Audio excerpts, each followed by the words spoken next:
Hello ladies and gentlemen, we will be learning about two-column proofs today. This type of proof is extremely simple and organized. In order to write a proof in this style, you must first start by drawing a T-chart. The statements are in the left-hand column, and the reasons are listed in the right-hand column. Order the statements in sequential order. The first couple of statements might reiterate information that was listed in the problem, with the reason being that it is given. The last statement or statements should be what you are trying to prove. Let's look at an example. To begin, we must start by reading the problem and drawing our chart. It can be found on page 126 of the Unit 2 Geometry book. The problem reads, E is the midpoint of line segment HF, and line segment EG is the perpendicular bisector, because it intersects at midpoint E, to line segment HF. Prove that line segment HG is congruent to line segment FG. Now that we know some information as well as what we are trying to prove, it is helpful to draw an image that relates to the problem. If there is a picture next to the problem, redraw it on your paper. If not, carefully use the information that is listed to assemble one. We are ready to start proving this statement. Draw a T-chart with two columns entitled the left column Statements and the right column Reasons.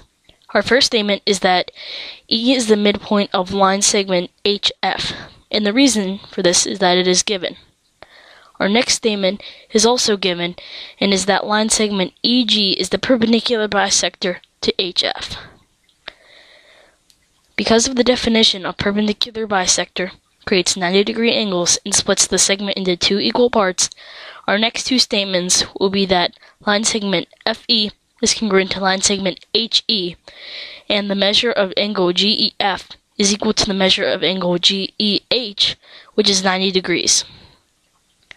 Our next statement is line segment GE is congruent to line segment EG, and this is due to the fact that it is a shared side between two triangles. With all of the information we have compiled so far, we now know that triangle GEH is congruent to triangle GEF because of the side-angle-side postulate. Finally, we know that line segment HG is congruent to line segment FG because of CPC-TC, or corresponding parts of congruent triangles are congruent. That's it. We've solved this problem by proving the statement using a two-column proof.